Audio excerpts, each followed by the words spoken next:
Have you ever heard these words of advice? Write from the scar, not the wound.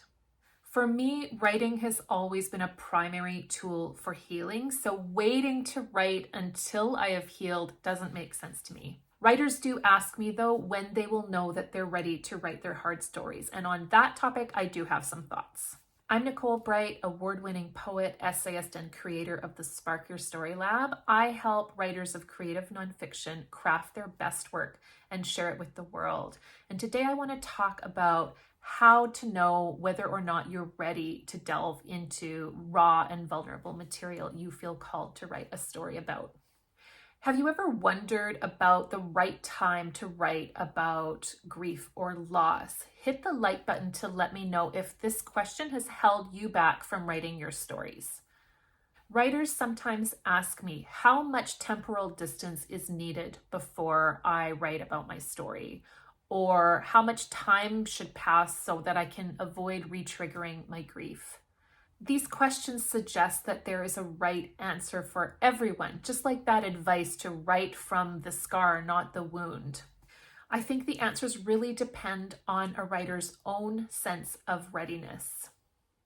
Often writers I work with have a story that they've been carrying for years, even decades, and they both want and don't want to write their story. They feel called to tell the story, but they also are worried about re-triggering old emotions, bringing up the past, reliving a difficult experience. Sometimes they just don't even know where to start. They feel so overwhelmed by their material.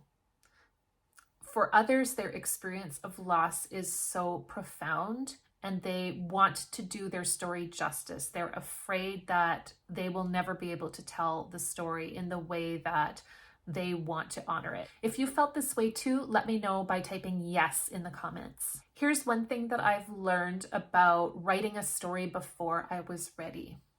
If you want your audience to feel something, you have to be ready to feel something too. It may not be possible to avoid re-triggering emotions when working with difficult material. But taking care of yourself and ensuring that you have supports through the process is entirely in your control. I think there are two signs of readiness for writers who want to delve into their vulnerable material. The first is a persistent nudge or call to tell the story. The first is a persistent nudge or call to tell the story. They're thinking about it all the time. The story keeps coming back into their mind, urging them to sit down and write it. If you have a story you can't seem to shake, that is the first clue that you are ready to start writing it. The second sign of readiness is the self-care piece, emotional preparation for what may come up in the process. From experience, I know that it may not be possible to sidestep the feelings. You want to actually feel the feelings so that you can express those feelings and evoke feelings in your reader. That is why I'm such a strong believer in self-care, and I have a couple of ideas to share with you today. The first is to let your loved ones know what you're up to so that you have people in your life who can check in on you, ask you how it's going. They know what you're working on and they can support you. The second is to check in with a grief professional. I think this is always a good idea when you are bringing yourself back into a difficult period of your life, remembering events that were disturbing or a source of pain and struggle at the time.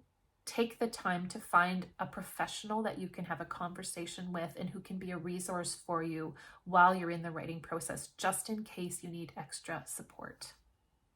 Another idea that I have is keeping a processing journal. This is a place where you write about your writing apart from the story draft itself. It's a journal, a special place where you can write about the thoughts, emotions, feelings, insights, questions that come up while you're in the writing process, completely apart from the story that you're drafting itself. This is your place to process the process. Remember to take breaks and be gentle with yourself. Do something nice for yourself after a hard writing session. Make a plan for how you're going to treat yourself after you get through a writing session. I think this might be the most important one. Remember that If the cost of writing this story is too high, you don't have to do it right now or ever if it's too hard for you. Be kind to yourself. Take care of yourself. I hope that these tips help. And thank you so much for joining me in this video. I hope I'll see you in another video soon.